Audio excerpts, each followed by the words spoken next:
Muy buenos días. Es un gusto en esta ocasión presentar a nuestro próximo ponente, quien es editor en jefe de Springer Nature, fungió como editor en jefe del año 1979 a 1988. Trabajó en la Universidad de Leicester, donde tiene un doctorado en físicas atmosféricas y fue el editor fundador de la revista Physics World, publicada en el Reino Unido por el Instituto de Física de ese país. Toda una trayectoria, la del doctor Phil. Sus publicaciones incluyen artículos científicos en periódicos nacionales como The New Science, The Economist, y durante 10 años fue miembro fideicomisario de la organización Cancer Research UK. Actualmente es el director del programa de metas de desarrollo sostenible que Springer Nature sostiene para encaminar el contenido de nuestras publicaciones hacia las metas de desarrollo sostenible. Phil Campbell nos hablará hoy sobre el compromiso que nuestra editorial tiene con los objetivos planteados por la Organización de las Naciones Unidas. Su presentación será en idioma inglés. Siéntanse libres de mandar durante toda la presentación sus preguntas en el chat. Las vamos a estar leyendo al final de la presentación para tener un espacio de preguntas y respuestas con Phil. Muchísimas gracias y bienvenidos. Phil, nice Thank to have you very here. much. Thank you, David, for that introduction. I will now just share my screen. If you could just excuse me for a minute.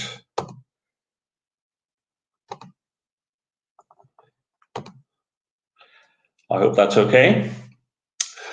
So thank you, everybody, for inviting me to come to this session and to give you a presentation about editors' ambitions towards the UN Sustainable Development Goals. I know you've had some discussion about these already, but I wanted to give you an editorial perspective. Let me start by saying that in my role as editor-in-chief of the company, Springer Nature, my role is to stimulate new content and new types of content across the company, across our books, our journals, our magazines, our multimedia, and to grow content in particular areas of intellectual interest and also, especially for me now, societal interest. And hence, the UN Sustainable Development Goals provide a good framework for that ambition for the company. So just to show you all of the Sustainable Development Goals, I expect you've seen this slide before, but what we are doing is focusing not so much on the exact targets of each of these goals, but on the themes. So we have activities, publishing activities that already relate to these themes. And as I will describe, some of what we're doing is targeting particular aspects of those themes where we think there is particularly interesting research to publish and also particularly interesting impact. And I will finish off my talk by talking about the societal impact of what we publish. So in the wider context of research, these societal challenges and the Sustainable Development Goals are increasingly a focus of funders and universities worldwide. And we want to support the research community growth areas and we also want to help the world address its challenges. This applies to fundamental research and to research that is specifically directed at developments beyond academia, whether in policies or in strategies or in practices, whether in industry or governments or wherever. And fundamental research remains very, Phil, very important. Sorry for the interruption, Phil. There's a problem with your screen share. Is there a problem? Yeah, it is not hide it. Are you saying hide it? Completely.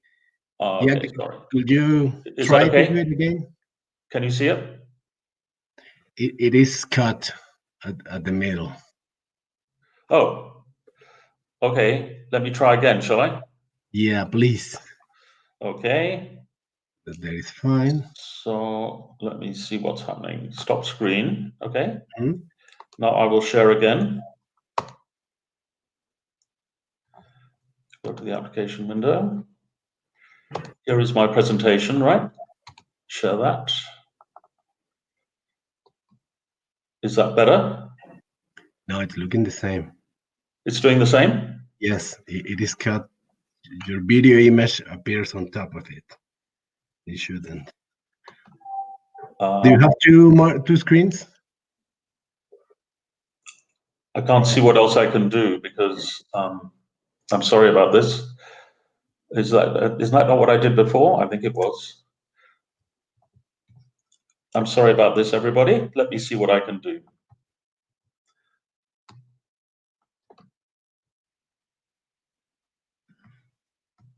Let me get this up. I'm stopping my cam. That might help, but I'm still here with you at the microphone. Lamentamos esto. Vamos a tratar de componer la pantalla para que no se vea cortado el slide y podamos leer mejor la presentación. Gracias.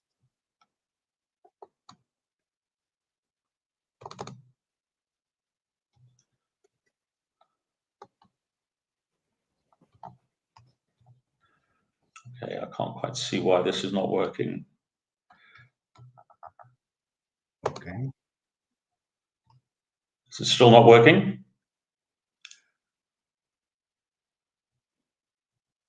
It is working now. Is that okay? Yes. Okay. So I'll just continue. Is that okay? Yeah.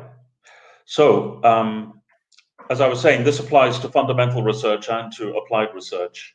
So we have our own publishing program on the Sustainable Development Goals, and this is just the home webpage, which I won't spend a lot of time on. But I did want to just give some examples of the Sustainable Goals, Development Goals themselves, and then some of our relevant content, just to see how we are approaching that. And then I want to give you some data which we've achieved quite recently, which I think is interesting in terms of the indexing of this sort of research.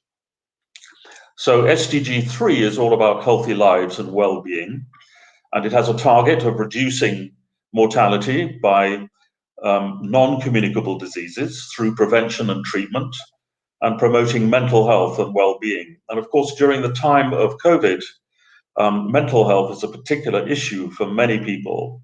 And so we are looking actively and working with researchers to see what we can publish more about in relation to that in response to the current crisis in health of all sorts, but including mental health. Then there is a target and indicator that is more associated with the social sciences and humanities, which is about peace and justice. And this particular target is about increasing representation within countries, within the application of justice. And that, again, is something that we publish books about and journal articles about, and we want to grow that. If you go to the website of the UN relating to SDG 2, Zero Hunger, you find that they have posted this, which is about the COVID-19 itself. And the UN Food and Agriculture Organization, who we also work with, is urging countries to meet the immediate food needs of their vulnerable populations, to boost social protection programs, to keep global food trade going, keep the domestic supply chain gears moving, and support smallholder farmers' ability to increase food production. So this is very urgent, and so it's not easy for us as a research publisher to respond to that sort of immediate need. But it is something that we do with our magazines, for example, and where it is possible to do rapid publication about the COVID response in this context, in the hunger context, we will be doing so. And you will see over the rest of this year and early next year some publications coming out of that. So on our website, we have just published this page, which collects a lot of our material about SDG 2, which is reducing hunger. And what this helps to do is to indicate how this is a multidisciplinary academic research enterprise, as well as an impact enterprise. So looking for insights and solutions towards the reduction of hunger as targeted by SDG 2 is a major focus of what we're doing, whether it relates to biotechnology or geography, whether it's in agronomy or in economics, whether it's in the research into nutrition or in international law. All of those are really important in understanding the future of food, whether it's from the land or from the oceans, and how we can combat hunger. So on this website, you can see books, journals, and magazines and so on that highlight what we do. But we also show some other things. So for example, Nature Food, which was launched at the beginning of this year, just published a thing called the Food Systems Dashboard. So when you want to measure progress in one of these goals, you need to have some indicators of progress, indicators of the current status of food systems. And the Nature Food publication just highlighted this dashboard. It's a very big piece of data collection. So if you want to find out more about it, you can just search for it on Google. But it is, I think, a very powerful means for each country to identify the strengths and weaknesses of the food systems and to see how they can be improved. And then the research community can respond to those within each country and, of course, internationally too. I also wanted to draw your attention to the left of this page, which is the Sustainable Solutions to End Hunger. So we've just published across the nature journals the outcomes of what I think is a really interesting project called Series 2030, which is looking at agricultural solutions, but it's looking at them not from the point of view of biotechnology or the natural sciences. It is looking at the bigger picture of food systems. So I wanted to show you just 3 of the papers in this collection to show how that's a little bit different from conventional scientific publishing. So the first of these is looking at climate resilient crops by small-scale producers in low and middle income countries and how those are being adopted by those farmers. The second one is looking at new interventions in the feed and livelihoods of small-scale livestock keepers. And then the third is looking at the market links between the value chain actors, and that includes shops, it includes distributors of food, and the small-scale producers in developing regions. So all of these, and the majority of this whole project, is looking at the interests of small-scale producers. So it is escaping the dominance of the agenda in policy circles of the very big picture, the very big companies, the very big institutions, and really trying to focus on the people who actually supply a huge amount of the food that the world consumes, the small-scale farmers. We've also looked into the attitudes of researchers to their societal impact. And we did this on a number of SDGs. And you can find, again, this is on our SDG 2 hub. And this was a project where we did a survey of researchers. And about, I think it was 600 researchers identified SDG 2, Zero Hunger, as one of the goals that are related to their research. And so we were interested in their response in this context. And they were also interested in other SDGs, as you might expect. So there are a number of different themes in the responses, but the future of research funding is particularly important, of course. So the question is, what should be the future of research funding as a whole in the presence of the Sustainable Development Goals and the grand challenges that the world is facing more generally? And most of the researchers who were sampled here believe that the funding of research should be more strongly linked to demonstrable societal impact. And they give the reasons why that is for elevating the value of academic work and research, the societal value and the support for it. And but there are also others who disagree with this. They're very concerned that too much emphasis in funding on the societal challenges will take away the basic support for curiosity-driven research, basic research, which in the long run often leads to much greater impacts on society. And I totally agree with all of these points of view in the sense that all of these types of research are important to fund. I do think in some areas we can see that more funding should be going towards the applications of research to solve immediate challenges.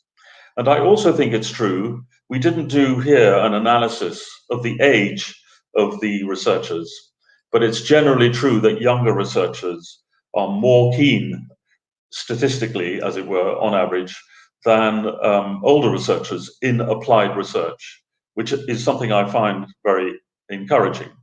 But there is no question that fundamental research also has a very large appeal for young people, and it's very important, therefore, for the future health of research.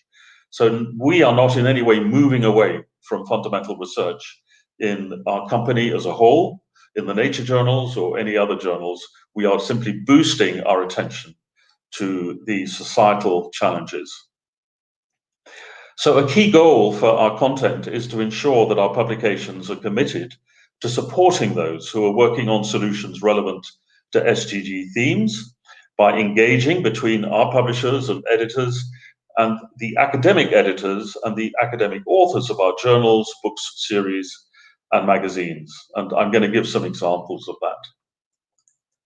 In general, the nature journals are increasingly committed to SDG-related solutions. So while I was still editor-in-chief of Nature until 2018, in my last few years in that job, I was developing new journals in the Nature group that were more specifically addressing these societal challenges. And so Nature Human Behavior and Nature Sustainability were the result of that, and now more recently Nature Food and Nature Aging next year. All of these are journals. Nature Climate Change was the first of these. All of these are journals where the staff, the editors on these journals, who are staff editors, are drawn from across the disciplines. So it's not like Nature Genetics, for example, which focuses just on one discipline. Here we need to cope with papers from across the disciplines. And that's in many ways a more challenging thing to do, but it's also a very intellectually exciting thing to do. And so you will find in the pages of these journals a whole multitude of approaches to the challenges of human behavior or of sustainability. But it's not only in the nature journals. This is just one recent new journal within our BMC portfolio. CABI, C-A-B-I, is an organization that has many researchers in lower and middle income countries, focusing on Africa, on agriculture, but also the bioscience.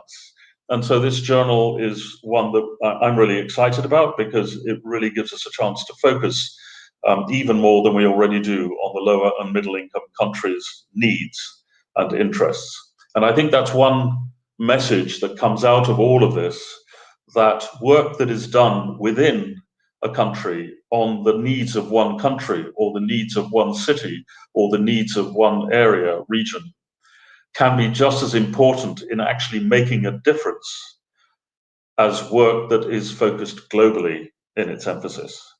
So that's one particular feature of applicable research where we are very keen to support work that is more regionally focused. We also have books, major reference works in sustainability, so the encyclopedias that we have here on sustainability and the Sustainable Development Goals. And I think also we have a whole series of books for each of the SDGs. For each of those goals, there is a series of books that is being published that will last, they're going to keep on being published. And that is to focus on the needs for each of those goals, both from a fundamental research point of view, but also from a very applicable research point of view. And I work with the series editors of those books to try and work out how best to steer them. It's a collaborative effort. Now, we had a project recently that I thought you might be interested in. So Springer Nature and a group of universities in the Netherlands, VSNU, are their initials, partner to explore how open research can accelerate progress towards the UN Sustainable Development Goals. So here I'm not tending to talk about open access publishing, etc., but that is absolutely a critical part of the company's strategy. In the long run, that is where we want to be. And in the next month or so, you will hear announcements about the nature journals also moving towards open access in particular ways. But what we also wanted to do in this partnership was to see what the universities in the Netherlands are actually publishing that relate to the Sustainable Development Goals. And one of the challenges here is that whereas you can easily index a paper that is about physics, and you can easily index a paper about nutrition, you can't easily categorize or index a paper that is about an SDG, like health or hunger. If you try and do that, you find it actually very laborious. Of course, any particular paper you can look at and make a human judgment, but to do that systematically and to provide indicators of our outputs relevant to the SDGs required a technological solution. And our partner, Digital Science, has a product called Dimensions, which you may be familiar with, which looks at all the publicly available data on grants, on publications, on citations, on clinical trials and patents.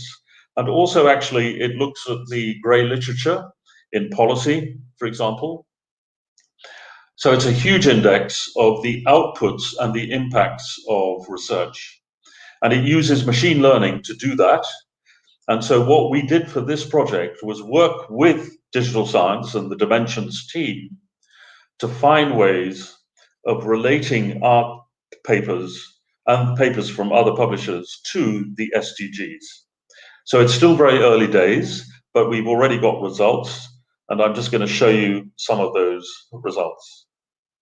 So this is a pie chart that shows the proportions of our outputs relevant to Springer Nature content and the Sustainable Development Goals. And you can see that it's very variable. But what is interesting about this is that it reflects not just our interest. In fact, I don't think it reflects our interest at all, because our interest in each of the SDGs is just as strong internally in terms of our motivation.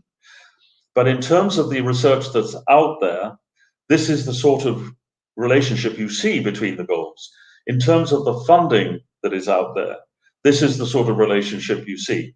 Now, we haven't done a careful analysis of that, and we can certainly see within this pie chart areas that we want to grow in attention in looking at multidisciplinary publishing in relation to, for example, sustainable cities or affordable and clean energy, or one of the much smaller ones like clean water and sanitation. So all of these are things we are looking into as to how to grow. But this is also a reminder that the amount of funding out there for health is vastly bigger than the amount of funding out there for a topic like gender equality. And yet, if you look at all of the SDGs, and especially in relation to food, for example, and you look at village communities and smallholder farmers that I was talking about before, or the food value chains, the production of food and the transport of food, and the actual supply of food in shops, the role of the different men and women is actually quite strongly differentiated, and in some cases needs to change in order to achieve better productivity, better servicing for society's needs. So although there is one SDG about gender equality, it is also true that many of these SDGs relate to that. And similarly for other SDGs, there is a lot of crossover between them in terms of the relevance to solutions going forward. So that's another aspect where we try to ensure that if we're looking at the future of food, we also look at gender, or we look at the role of poverty and relationships between poverty and food, and so on. Poverty being SDG 1. It's also interesting using this analysis technique to look at the distribution of our outputs in content types. I'm not going to go through this in any detail, but if you look at SDG 3, which is good health and well-being, you see lots and lots of journal articles as a proportion of our output compared to book chapters, although the number of book chapters is also very high comparatively with other topics. But then if you go to SDG 16, which is peace, justice, and strong institutions, you see that reflecting the fact that this is a humanities and social sciences topic predominantly, that books have a much larger role to play. So what this slide is demonstrating, to me anyway, is that although my background is in journal publishing, my colleagues in book chapters, and my colleagues in books publishing are every bit as relevant to what we try and do in the company. And so they attend all our workshops as well. And, you know, the individual book chapter can be just as important as an individual journal article. Another analysis we have done is looking at the contributions of different disciplines to our outputs in these particular SDGs. And in this heat map, the green areas are strong and the red areas are showing weakness. So, for example, in the earth sciences, it may not be too surprising if you go down the column of the earth sciences, that clean water and sanitation has a green, because the earth science discipline is contributing quite a lot to that target of getting clean water. Whereas if you move up that column, you find that quality education and gender equality research are not contributing anything like as much. The earth sciences are not contributing as much in those SDGs. Whereas if you look at public health, you can find that the social sciences, if you're looking at number 3, good health and well-being, you find that the social sciences are not doing too badly, but they can do more. And so what this heat map is telling us in the company, and telling me as the editor-in-chief, is that we can focus within the disciplines, within our publishing areas, within those disciplines, on some areas more than others in order to grow their contribution to SDG publishing. And this is separate disciplines. In this analysis, we haven't looked so much here at the multidisciplinary publishing. And in general, publications, individual publications that are multidisciplinary, that cover all the disciplines or several disciplines, are much fewer in number than single discipline publications, even in the journals that are including all the disciplines. You find that mainly the papers tend to be more single disciplinary, but we are also trying to encourage papers within themselves bringing multiple disciplinary perspectives. And then finally, in this analysis, I wanted to show you the citations of our content and the share of our outputs within the global publishing output.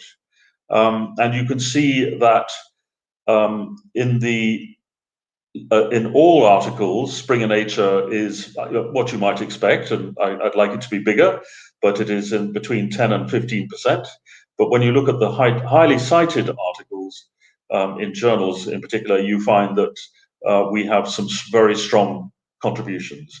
And I'm sure that reflects the fact that we do try to do important publishing within our journals. And of course, the nature journals are associated with particularly important topics for inclusion. So that's just reflecting how the high citation component of what we do is very important. Next, I just want to say a few things about our efforts, how we do this within the company, how we approach this. So, as I've explained, we want to, anyway, each of us within the company who is interested in this, we want to strengthen our societal significance and impact across all the themes of the SDGs, across all disciplines and all formats. So we take topic by topic, groups of editors and publishers within the company, and we sit down and we look at what we are already publishing, and we look at the interest out there in the community and say, okay, what should we be publishing more of? And that is not just purely for their academic interest, but also for the societal relevance of what we publish. So we want to boost, for example, papers about food in cities. If you look at the current problems that cities are facing, especially impacted by COVID, one of them is making sure that food is supplied to people, and that's a major, major problem.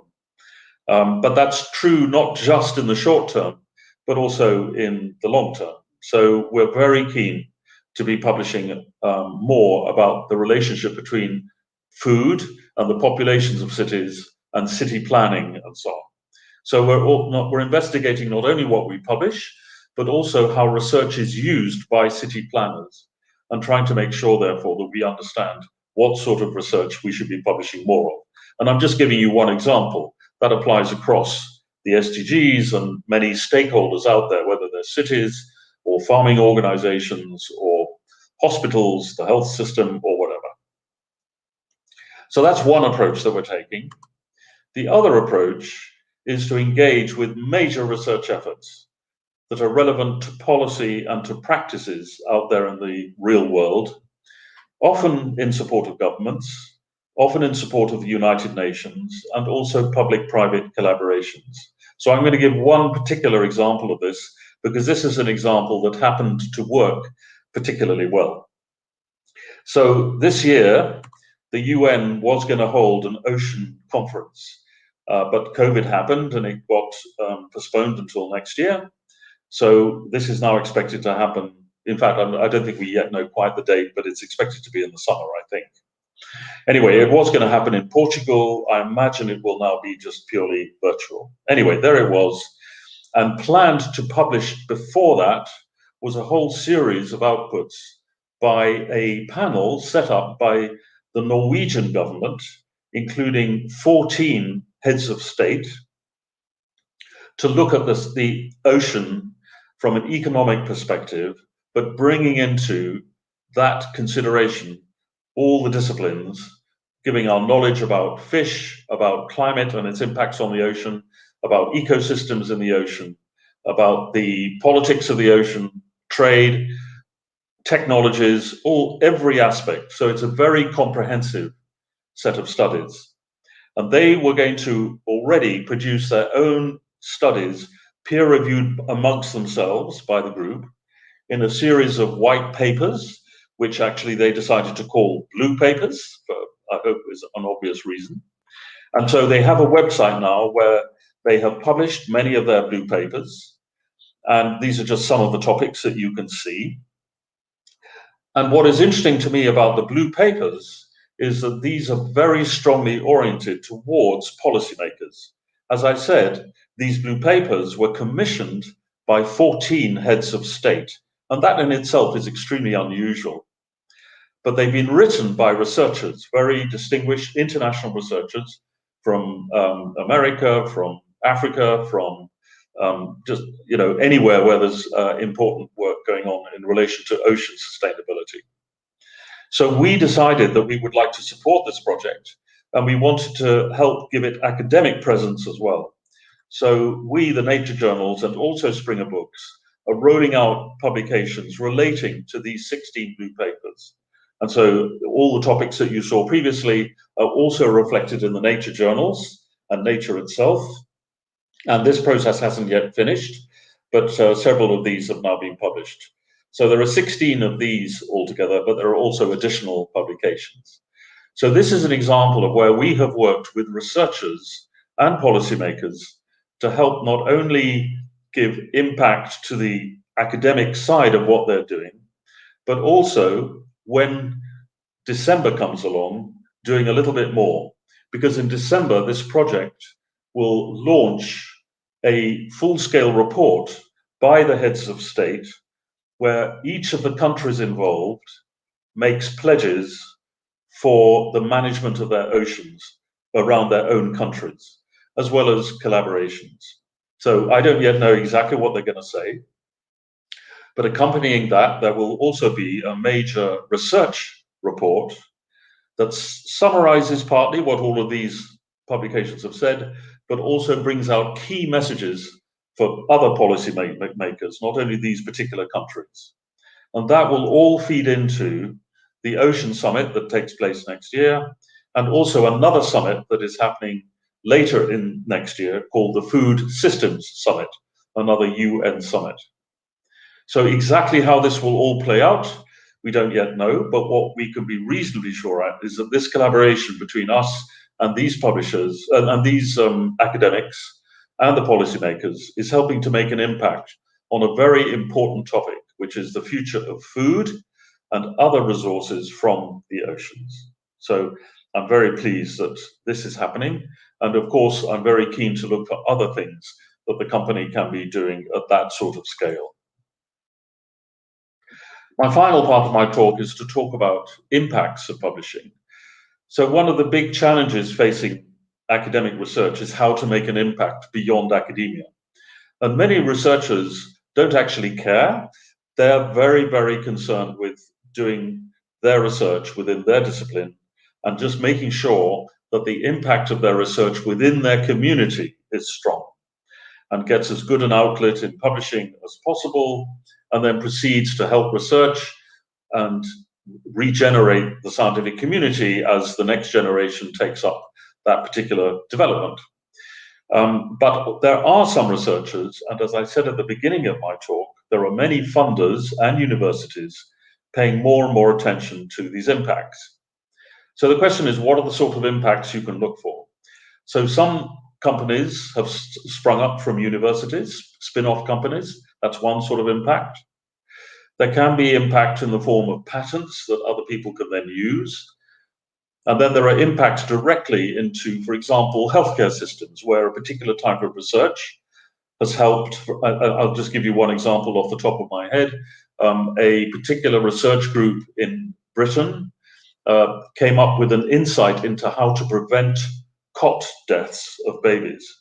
And, you know, those tragic situations, there was some analysis done, and the research that was done by that group immediately helped health systems around the world cope with that awful phenomenon. So that's just one of the most interesting examples that I can think of, and most impactful examples that I can think of. Okay, this is a slightly different impact, which we weren't expecting. This was published in Nature in 2018.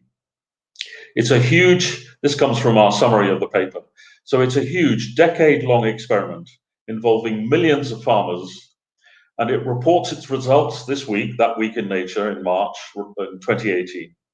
Scientists in China describe how they identified and passed on evidence-based techniques to make smallholder farming in the country more efficient. No sharing of agricultural tools was required, just the gathering and pooling of scientific data on local conditions and agricultural needs. So that's a wonderful piece of impact of a quite different sort, where what you're sharing effectively is your knowledge. And this involved millions of farmers in China, this whole project. So we published that paper, and Bill Gates picked up on it. And then Bill Gates set up, independently of him and of his foundation, at least one company, which he invested in, but as a philanthropist, which took this technique and applied it as a service to other farmers around the world. So I haven't followed that. I don't know how well it's doing. but that just gives you another example that you probably couldn't have predicted quite how well it took off, about how the right sort of data in the right place can actually help practices around the world in a way that isn't hugely dependent on new technology or new spin-off companies to develop that technology. It's something that is comparatively accessible. So that's one of my favorite examples of where a nature paper has made an impact. So finally, I just want to talk about that question of impact and what we're doing about that. We try to help scholars and scientists to reach the decision makers in policy and practices. We use innovative formats in our journals and books. And we also engage directly with policymakers and practitioners. And in some cases, we've brought researchers and policymakers together to produce a white paper about the future of innovation in China, for example. That's something we did a few years ago. So that sort of effort to bring together the right people is something that we feel is a part of our role. In terms of the formats, we have book formats. This is a Palgrave Macmillan format called Palgrave Policy Essentials. These are quite short books. They've been around for some years now, but they are written specifically with policymakers as the target. And the authors of these books usually include academics and policymakers. So it's a real attempt to bridge that gap. And then another innovation that is more recent, in fact, is what we call policy briefs. So at the moment, this is just in one of the Nature journals, but it is something that we do expect to spread through the Nature group. So what this is that the editor-in-chief agrees with an author that alongside their paper, they can write a summary of that paper, but quite a long summary, can be 1 or 2 pages, that explains the implications of that for policymakers. And so if you wanted to find out more, you can Google Nature Energy Policy Brief, and this is a collection of those policy briefs about all sorts of aspects of energy. So I just wanted to highlight that as another way in which we're trying to bridge the gap between academics and policymakers. So in this talk, I've tried to illustrate our motivation and our enthusiasm across the disciplines, across all our products for the Sustainable Development Goals. And I want to thank you for your attention. That is my email address. If anyone wants to find out any more about any of this, feel free to contact me. And now I will stop sharing my screen.